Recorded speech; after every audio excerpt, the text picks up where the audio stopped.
Hello everyone, कैसे हैं आप सभी। तो ये जो हम अपनी क्लास 7th की हिस्ट्री कर रहे हैं उसका आज हम चैप्टर नंबर 3 करने वाले हैं। इससे पहले 2 चैप्टर्स आपके हो चुके हैं। लास्ट चैप्टर में हमने किंग्स एंड किंगडम्स के बारे में करा था, किंग्स एंड किंगडम्स। और ये जो आपका चैप्टर है आज हम दिल्ली के बारे में पढ़ेंगे। 12 to 15 सेंचुरी तक क्या क्या हुआ था, क्या क्या फेजेस आए थे, किस किस तरीके के लोगों ने शासन करा था, या उसके बाद एक अगर हम पूरा देखें तो स्टेप बाय स्टेप किस किस तरीके से आके दिल्ली पर राज किया था, किस किस शासक ने, ये सब कुछ आप इसमें समझेंगे। मैं आपको बता देती हूँ कि मैं सीटेट दिसंबर के एग्ज़ाम की प्रिपरेशन कराती हूँ। सीटेट दिसंबर जो अभी आपका होने वाला है 15 दिसंबर को। पेपर 2 में भी आपका आ जाता है सोशल साइंस। सोशल साइंस में सबसे ज़्यादा जो सिलेबस आपका है वो है आपका हिस्ट्री का। हिस्ट्री एक बहुत ही इम्पॉर्टेंट पार्ट है, तो वहाँ से क्वेश्चंस आपके सबसे ज़्यादा पूछे जाते हैं। एक चीज़ और, लिंक आपको डिस्क्रिप्शन में मिल जाएगा, चाहे वो आपको PYQ की जो मैंने एक सीरीज़ चलाई थी 5 डेज़ वाली, उसमें आपके लास्ट ईयर के जितने भी आपके क्वेश्चन पेपर्स हुए हैं वो मैंने पूरे कंप्लीट वहाँ पर डिस्कस करे हैं। तो अगर आप वो भी साथ के साथ रिवाइज करते रहेंगे तो आपके लिए काफ़ी बेनिफिट रहेगा। तो चलिए चैप्टर को स्टार्ट करते हैं। चैप्टर नंबर 3 है Delhi. In chapter number 2, we saw that the region like the Kaveri Delta become the center of large kingdom. Did you notice that there was no mention in a kingdom with Delhi and as its capital? That was because Delhi become an important city only in the 12th century. आप देख सकते हैं कि इससे जो last chapter हमने पढ़ा था उसमें दिल्ली से रिलेटेड कुछ भी ऐसा नहीं था, उसकी कैपिटल के बारे में ऐसा कुछ भी नहीं था। तो दिल्ली जो एक तरीके से इम्पॉर्टेंट सिटी बनी है वो आपका 12th सेंचुरी में बनी है। अगर हम ये वाली टेबल देखते हैं, सबसे पहले जो थी Delhi first become the capital of kingdom under the Tomar Rajput. Tomar Rajput के अंडर में सबसे पहले दिल्ली को कैपिटल बनाया गया। ये फिरोज़ाबाद है, ये आपका फिरोजशाह कोटला है, यहाँ पर आपका हौस खास आ जाता है, ये कुतुब मीनार वाला एरिया है। तो ये आप दिल्ली का मैप देख सकते हैं यहाँ पर। Who were defeated in the middle of 12th century by the Chauhan, जिनको 12th सेंचुरी के मिडिल में चौहान्स के द्वारा हराया गया था, जिसको आप चहमनाज भी कहते हैं, of Ajmer. It was under the Tomras and Chauhans that Delhi became an important commercial center. अगर हम बात करते हैं तो तोमर और चौहानों के टाइम पर ही दिल्ली जो था एक इम्पॉर्टेंट कमर्शियल सेंटर बना था। Many rich Jaina merchants live in a city that constructed several temples. उन्होंने जो जैन मर्चेंट्स थी वो यहाँ पर रहते थे, उन्होंने काफ़ी सारे मंदिर यहाँ पर बनवाए। Coins minted here called Dehliwal, coin बनाए जाते थे, वो कॉइन्स बनाए जाते थे यहाँ पर जिनको डेलीवाल के नाम से जाना जाता था। उनका यहाँ से वो बहुत जगह उन कॉइन्स को फैलाया जाता था, मतलब बहुत जगह उनका ट्रांसपोर्ट होता था। The transformation of Delhi into a capital that control vast areas of subcontinent started with the foundation of the Delhi. 13वीं सदी के स्टार्टिंग में अगर हम बात करते हैं तो जो ये दिल्ली थी, दिल्ली एक तरीके से आपका सल्तनत की स्थापना हुई थी। ठीक है, तो उसके बाद क्या हुआ, जब आपके यहाँ पे दिल्ली सल्तनत की स्थापना हो गई थी तो उसका जो एक साम्राज्य था, जैसे कि पहले आपने सिर्फ इतने से पोर्शन पे अपना राज करना शुरू करा, उसके बाद ये जो उपमहाद्वीप है इसके बहुत बड़े क्षेत्र के ऊपर, बहुत बड़े हिस्से के ऊपर इन्होंने अपना राज करना स्टार्ट कर दिया। जैसे कि अगर हम इस टेबल 1 को दोबारा अगर देखते हैं तो इसमें मैप में आप देख सकते हैं कि ये तो छोटा सा ही एरिया दिल्ली का दिया हुआ है। अगर हम देखें आज की डेट में, अगर हम दिल्ली के मैप को देखने लग जाएं तो आप देख सकते हैं कि कितने बड़ा है वो। अब यहाँ पर आपका आ जाता है the Delhi sultan built many cities in the area that we now known as Delhi. अब जितने भी दिल्ली के सुल्तान थे उन्होंने आसपास के एरिया उसको सिटीज़ में बनाया, जिनको आज हम सब सारे मिल गए हैं, तो उनको हम क्या बोलते हैं, आज हम दिल्ली के ही नाम से जानते हैं। जैसे कि मैप 1 में लोकेट दिल्ली, एक हुन्ना श्री एंड जहाँपनाह। अब ये यहाँ जो आ जाता है ये है आपका बहुत इंपॉर्टेंट पार्ट, और यहीं से आपके सबसे ज़्यादा क्वेश्चंस पूछे जाते हैं। ये आपका इंपॉर्टेंट पोर्शन है, द रूलर्स ऑफ दिल्ली। अब इसमें क्या है, द रूलर्स ऑफ दिल्ली में किस किसने कब से लेके कब तक राज किया था, किसके बाद कौन सा रूलर आया था जिसने दिल्ली के ऊपर राज करा था। ठीक है, तो ये सारे इसमें है। जैसे कि राजपूत से स्टार्ट हुआ था, सबसे पहले आपके तोमर आए थे जो कि अर्ली 12th सेंचुरी में आए थे 1165 में। उसके बाद है अनंगा पाला, वो आपके आए थे 1130 से 1145 तक इन्होंने राज किया था। फिर आए थे आपके चौहान। चौहान में जो सबसे इम्पोर्टेंट नाम आपका आता है वो है आपका पृथ्वीराज चौहान, जिन्होंने 1175 से लेके 1192 तक अपना शासन किया था।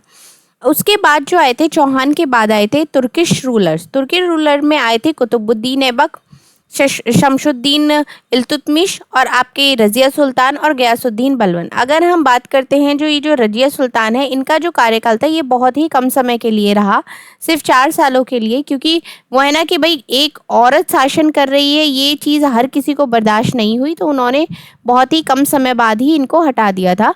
क्यों? लेकिन वो अपने सारे भाइयों में सबसे ज़्यादा काबिल थी राज करने के लिए, इसलिए उनको राजा बनाया गया था, एक रानी बनाया गया था। कुतुबुद्दीन ऐबक ने 1206 से 1210 तक शासन किया।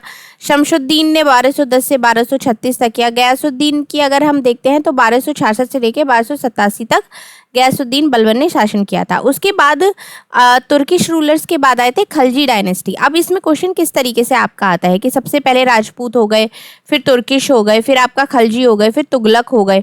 तो इनको आपको सीक्वेंस में लगाने के लिए भी आ सकता है, किसने पहले किया था, चौहान पहले आए थे या खलजी पहले आए थे। तो इस तरीके से आपका, और आपका डेट भी पूछ लेते हैं, कौन से टाइम से किस टाइम तक किसने शासन किया था। अब यहाँ आ जाता है जलालुद्दीन खिलजी।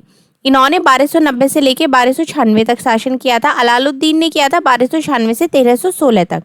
ठीक है, अब ये हो गया आपका खिलजी का। अब आ जाता है आपका तुगलक डायनेस्टी। तुगलक डायनेस्टी जो था उसमें आता था आपका गयासुद्दीन, मोहम्मद तुगलक और फिरोज शाह तुगलक। ठीक है, अब ये हुआ था आपका 1320 से 1324 तक, 1324 से 1351 और 1351 से 1388 तक। ये जो इतना कार्यकाल था, अगर 320 से लेके 1414 तक जो दिया हुआ है, ये आपका आ जाता है तुगलक डायनेस्टी का। उसके बाद आता है आपका सैयद। सैयद में आया था खिज़्र खान। खिज़्र खान ने 1414 से लेके 1421 तक शासन किया था। और जो आपका बहबुल लोदी था, उसने आपका 1451 से लेके 1479 तक आपका शासन किया था। तो ये एक बहुत ही इम्पोर्टेंट आपकी टेबल है। इसमें क्या है कि इस टेबल में आपका सारी चीज़ें दी हुई है कि किसके बाद किसने शासन किया था, और यहीं से इम्पोर्टेंट आपका ये क्वेश्चन बन भी जाता है। अब अगर हम आगे देखते हैं, understanding Delhi under the sultan. Historians are known as tarikh singular form में, और त्वारीख अगर हम बोलते हैं तो वो होता है आपका प्लूरल में। इन पर्शियन लैंग्वेज उस टाइम पे यूज़ करी जाती थी एडमिनिस्ट्रेशन के, दिल्ली सुल्तान्स के टाइम पे जो एडमिनिस्ट्रेशन वर्क होता था उसमें कौन सी आपकी लैंग्वेज यूज़ करते थे, वो आपकी पर्शियन लैंग्वेज यूज़ करते थे। और तारीख अगर सिंगल कोई है तो उसके लिए आप सिंगुलर के लिए तारीख यूज़ करते थे, और अगर प्लूरल है तो उसके लिए त्वारीख यूज़ करी जाती थी। The authors of tawarikh were learned men, secretaries, administrations, poet, courtiers who both recounted events and advised rulers on governance, emphasizing the importance of just rule. अब ये जो सारे व्यक्ति होते थे जो इनका त्वारीख का वर्णन करते थे, वो आपके सेक्रेटरी हो गए, एडमिनिस्ट्रेशन हो गए, पोइट हो गए, ये ऐसे सुशिक्षित लोग होते थे जो जितने भी एडवाइस देनी होती थी इस रूलर को वो भी करते थे, इवेंट्स का वर्णन भी करते थे। ठीक है, इन सारी चीज़ों का भी काम ये लोग किया करते थे। ठीक है, उसके बाद आता है आपका द सर्कल ऑफ जस्टिस। ये एक फ़ख्र ई मुदब्बिर हैं, रोट इन 13th सेंचुरी में, जिन्होंने ये एक लिखा था। अब अगर हम आगे देखते हैं, keep the following additional details in mind. First क्या है, the author of tawarikh lived in cities. जो त्वारीख लिखता था वो शहर में रहता था, मेनली दिल्ली में, and hardly even in village, वो कभी गांव में नहीं रहता था। सेकंड इसमें आ जाता है, they often wrote their historians for sultan in the hope of rich reward. अब वो क्या होता था कि राजा के बारे में, सुल्तान के बारे में अच्छी अच्छी चीज़ें लिखता था, अच्छी अच्छी बातें लिखता था, जिससे कि सुल्तान खुश हो जाए और उसको अच्छे अच्छे रिवॉर्ड मिलने लगे। थर्ड इसमें क्या आता है कि these authors advise ruler to need to preserve an ideal social order based on birthright and gender restriction. Their ideas were not shared by everybody. उनके जो ideas थे वो हर किसी के साथ शेयर नहीं करे जाते थे। अब birthright क्या था? Privilege claimed on account of birth. For example, people believe that noble inherited their right to govern because they were born in certain families. अब जैसे कि बर्थ राइट में ये लोग मानते थे कि जो उसका जन्म हुआ है वो किस परिवार में उसका जन्म हुआ है उसका उसको बेनिफिट मिलता था। जैसे कि अगर किसी का जन्म राज परिवार में हुआ है तो ऑलरेडी उसको शासन मिल जाएगा, इस तरीके से वो आपका बर्थ राइट होता था। और जेंडर रिस्ट्रिक्शन की अगर हम बात करते हैं, social and biological differences between women and men usually these differences are used to argue that man are superior to women. अगर वो ये जेंडर डिस्ट्रक्शन जो आज के डेट में भी चलता है, चाहे आप कितने ही ज़्यादा एजुकेटेड हो गई हैं, सोशली कितने भी आप वेल स्टेब्लिश्ड हैं, लेकिन आज भी ये मेन और वुमेन वाला डिफरेंस जो है वो होता ही है, और वो काफ़ी पहले से उस टाइम से ही वो चला आ रहा है। ठीक है।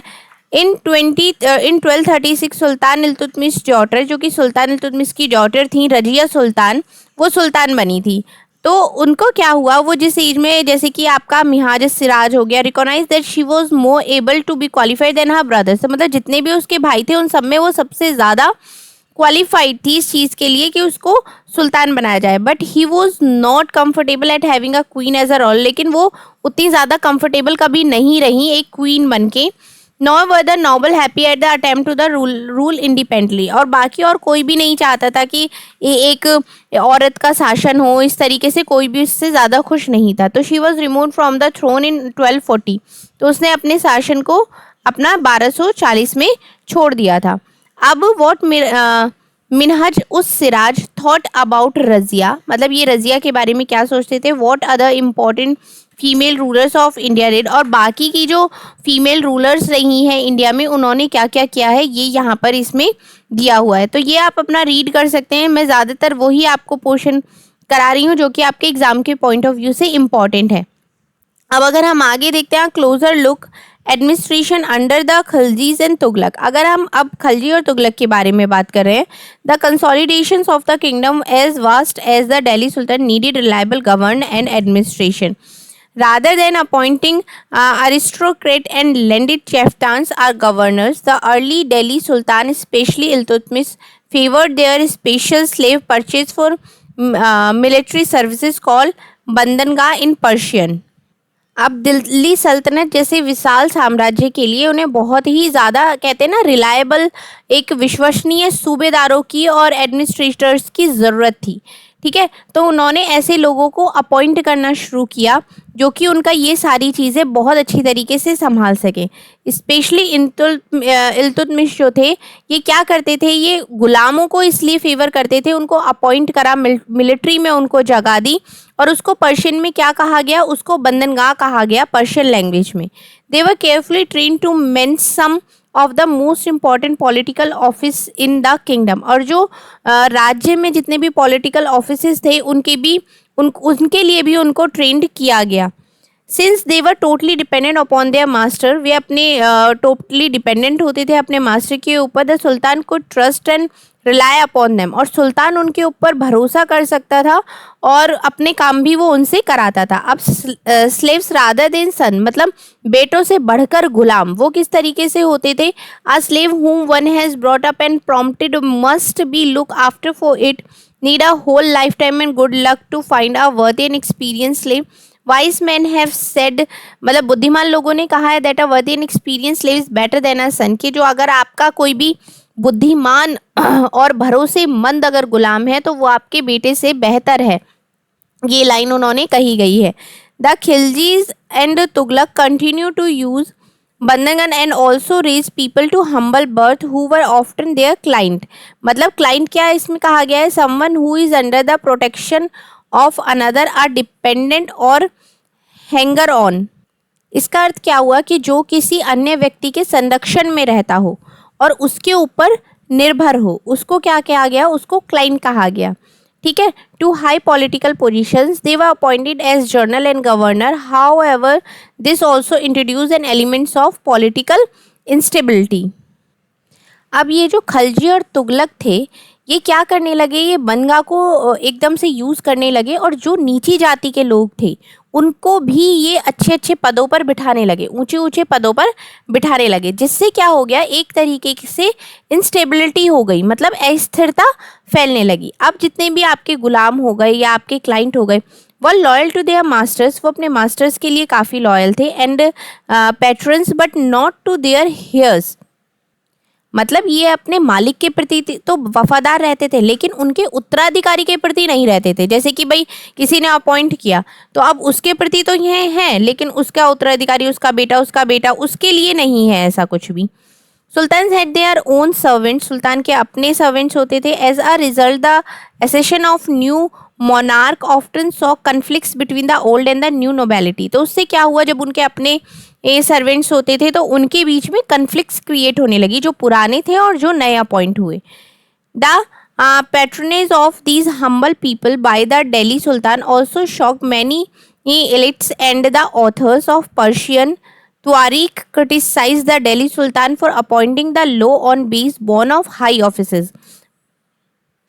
अब इसमें क्या था, जब आप नीची जाति के लोगों को ऊंचे पद पे बिठाना शुरू कर दोगे तो जो ऑलरेडी ऊंचे पद के लोग थे तो उनको तो काफ़ी खराब लगने लगेगा. तो उससे क्या हुआ, उससे सुल्तान की आलोचना भी काफ़ी होने लगी. ठीक है, अब अगर हम आगे आपका देखते हैं यहाँ पर, like the earlier Sultan, the Khalji and Tughlaq monarch appointed military commanders as governors of territories of varying sizes. मतलब जो सुल्तान हो गए में खलजी हो गए, तुगलक हो गए, इन्होंने क्या हुआ, मिलिट्री कमांडर्स को अपॉइंट करना शुरू कर दिया और मतलब इस तरीके से जो अपनी टेरिटरी थी वो उसको बढ़ाने लगे. These land were called iqta and their holders were called iqtadar. मतलब जो वो लैंड एक्सपेंड होनी शुरू हो गई थी उसको क्या कहा जाने लगा, उसको इक्कत कहा जाने लगा, और जो उसकी रखवाली करते थे उसको इक्तादार कहा गया या मुक्ति कहा जाने लगा. The duty of the muqtis was to lead military campaign and maintaining law and order in their इक्कत्स. और वो क्या करते थे, वो ही अपनी ड्यूटी करते थे, वो ही कैंपेन चलाते थे, मेंटेन कानून को भी मेंटेन करके रखते थे, व्यवस्था को बनाए रख सकते थे. The exchange for their military services the muqtis collected the revenue of their assignment as a salary. वो क्या करते थे, उनसे कर भी इकट्ठा करना शुरू कर दिया था, तो जिसको बाकी लोगों को वो एज अ सैलरी देते थे. They also paid their soldiers. वो अपने जितने भी उनके सैनिक होते थे उनको भी सैलरी देते थे जो वो कर वसूलते थे उसमें से ही. Control over muqtis was most effective if their office was not inheritable and if they were assigned iqtas for a short period of a time before being shifted. ये जो मुक्ति था ये लोगों पर कंट्रोल करने का सबसे ज़्यादा प्रभावी तरीका था, जिससे कि जो उनका वंश के हिसाब से वो ना चले. जैसे होता था कि भाई बाप हो गया, फिर बेटा हो गया, फिर उसका बेटा हो गया, तो क्या करते थे, थोड़े टाइम बाद ही उनको शिफ्ट कर दिया जाता था. These harsh conditions of services were rigorously imposed during the reason of Alauddin Khalji and Mohammad Tughlaq. और ये जो अलाउद्दीन खलजी के टाइम पे और मोहम्मद तुगलक के टाइम पे जितने भी ये रूल्स और रेगुलेशंस थे सर्विसेज के, वो बहुत ही गंदे तरीके से फॉलो करे जाते थे. Accountants were appointed by the state to check the amount of revenue collected by the muqtis. और अकाउंटेंट्स को वो अपॉइंट करते थे कि ये जो सारी चीज़ें एक तरीके से कर जो वो वसूल रहे हैं वो ठीक तरीके से हो रहा है या नहीं हो रहा है, अमाउंट चेक करने के लिए. Care was taken that the Mukti collected only the taxes prescribed by the state and that he kept the required number of soldiers. और इस बात का ध्यान रखा जाए कि जो टैक्स वसूला जा रहा है वो उसी तरीके से करा जाए और उसी के अनुसार ही सैनिकों को अपॉइंट किया जाए. अब अगर हम आगे देखते हैं, there were also other taxes.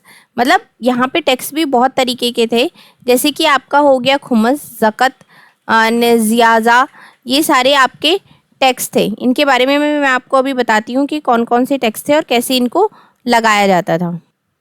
अब ये जो पहला इसमें आ जाता है खुम्स, ये कौन सा कर था, ये वो था जो युद्ध के मैदान में जो धन लूटा जाता है उसके ऊपर जो टैक्स लगाया जाता था. उसमें से क्या होता था, 1/5 आपका जो था वो दिया जाता था राजा को. दूसरा इसमें करा जाता है ज़कात. ये एक धार्मिक कर था जो कि मुसलमानों के ऊपर लगाया गया था कि उन्हें अपनी सैलरी का काफ़ी बड़ा हिस्सा जो है वो कर के रूप में देना पड़ेगा. तो ये काफ़ी इसमें हिस्ट्री दी हुई है कि किस किस तरीके से किसने उसके ऊपर कर लगाया था. Essentially zakat was not a tax to be levied by rulers. मतलब during the sultanate period Firoz Shah Tughlaq collected zakat as a regular tax. उसने ये लेना शुरू कर दिया था और एक अपने सेपरेट अकाउंट में उसको रखता था. As the Delhi sultan brought the hinterland of the cities under their control, they forced the landed chieftains, the Samant aristocrats and rich landlords to accept their authority. जब दिल्ली के सुल्तान अपने इलाके से दूर आके दूसरे इलाके में आए तो उन्होंने क्या किया, वहाँ के जितने भी ज़मींदार थे या जितने भी बड़े बड़े लोग थे उन्होंने उनको भी अपने आगे झुकने के लिए मजबूर कर दिया. Under Alauddin Khalji, the state brought the assessment and collection of land revenue under its own control, उसने ये सारी चीज़ें अपने कंट्रोल में ली. The right of the local chieftains to levy taxes were cancelled and they were also forced to pay taxes. और उनको भी क्या किया, उनको भी उसने फोर्स किया कर देने के लिए, जितने भी वहाँ के मुखिया थे. The sultan's administrators measure the land and kept careful accounts. वो क्या करते थे, सुल्तान के जितने भी एडमिनिस्ट्रेशन जो काम करते थे वो ज़मीन को नापते थे और उसका अपने पास रिकॉर्ड रखते थे, अकाउंट रखते थे. Some of the old chieftains and landlords serve the sultans as revenue collector and assessors.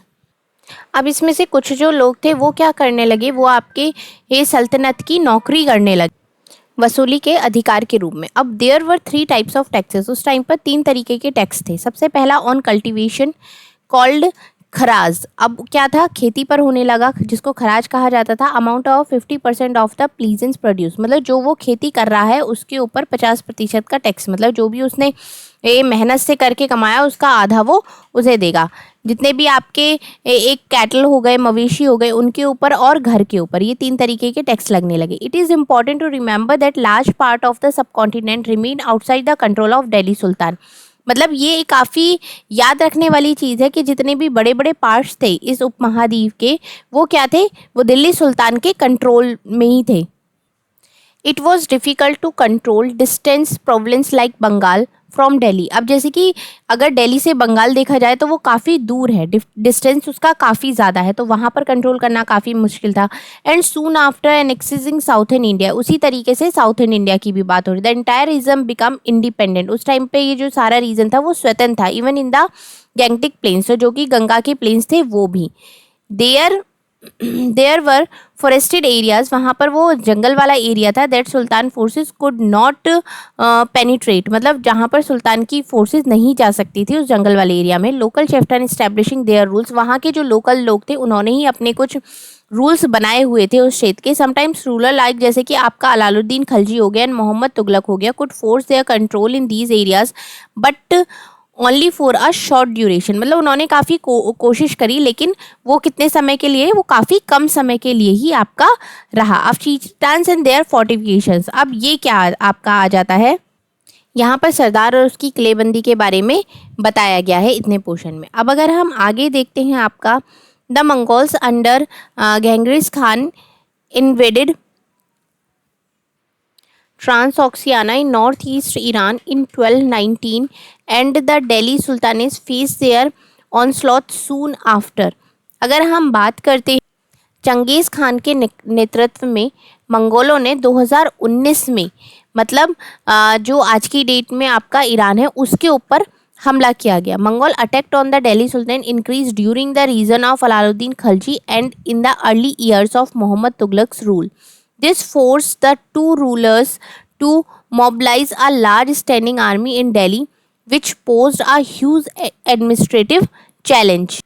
अब क्या हुआ, पहले तो इन्होंने हमला कर दिया, उसके बाद इनको तुरंत ही क्या करना पड़ा, दिल्ली सुल्तान को तुरंत ही ये उसके धावे झेलने पड़े. अब ये क्या हुआ, धीरे धीरे ये धावे उनके बढ़ते चले गए. तो जो अलाउद्दीन खलजी था और मोहम्मद शाह तुगलक था, उसने क्या करा, उसने बहुत बड़ी एक तरीके से अपनी सेना खड़ी कर ली, एक आर्मी फोर्स तैयार कर ली, जिसको संभालना भी काफ़ी एडमिनिस्ट्रेटिव के लिए काफ़ी चैलेंजिंग रहा. उन्होंने इतनी बड़ी सेना उनके अपोजिट खड़ी कर ली. अब अगर हम आगे देखते हैं, the sultan in the 15th and 16th century. अगर हम दिल्ली सुल्तान की बात करते हैं तो वो 15वीं और 16वीं शताब्दी की यहाँ पर बात करी जा रही है. जैसे कि अगर आप टेबल 1 देखते हैं अगेन फिर से, you will notice that after the Tughlaq के बाद जो सैयद और लोदी डायनेस्टीज थी उनका राज था दिल्ली में. एंड आगरा अंटिल 1526, 1526 तक आगरा में और दिल्ली में इनका राज था. बाय देन जौनपुर, उसके बाद क्या था, जौनपुर हो गया, बंगाल हो गया, मालवा हो गया, आपका गुजरात हो गया, Rajasthan and the entire South India. और सारा South India had independent rulers over established flourishing states and prosperous capitals. इन जगहों पर स्वतंत्र शासन का राज होने लगा था और उनके जो एक तरीके से राज्य थे वो बहुत ही ज़्यादा अच्छी तरीके से फल फूल रहे थे. This was also the period which saw the emergence of new ruling group like the Afghans and the Rajputs. अगर हम बात करते हैं तो इस टाइम अफगान और राजपूत जैसे नए शासक भी, उनके समूह भी ये आए थे. अब आगे अगर देखा जाता है आपका, तो इसमें some of the state establish in this period, कुछ स्टेट्स इस समय पर उभरे थे, वह स्मॉल कुछ छोटे थे बट पावरफुल थे। एक्सट्रीम वेल एडमिनिस्ट्रेटेड उनका वक्त था, मतलब पूरे अच्छी तरीके से वो काम करते थे। जिसमें आया था आपका शेर शाह सुर 1540 से लेके 1545 तक। Started his career as the manager of a small territory, उन्होंने अपना करियर किस तरीके से स्टार्ट किया था, एक छोटे से टेरिटरी के मैनेजर से, for his uncle in Bihar and eventually challenge and defeated the Mughal empire Humayun. और कुछ समय बाद उन्होंने क्या किया था कि ये अपने जो एक तरीके से जो मुगल एम्पायर था उस समय, हुमायूं को भी उन्होंने चैलेंज किया था।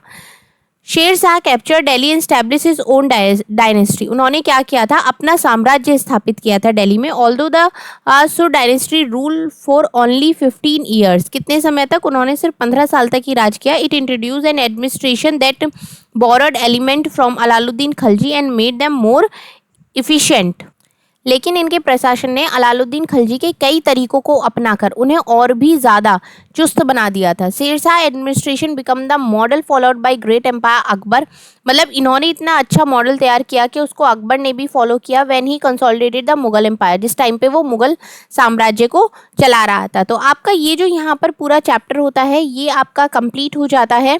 चैप्टर नंबर 3 दिल्ली सल्तनत के बारे में आपने अच्छी तरीके से पढ़ लिया है, समझ लिया है। मैं मेनली आपके वही पॉइंट्स कवर करा रही हूँ जो आपके एग्जाम के पॉइंट ऑफ व्यू से काफ़ी इंपॉर्टेंट है, और मैं साथ ही साथ आपको ये भी बताती रहती हूँ कि कहाँ कहाँ से आपके क्वेश्चंस आ रहे हैं।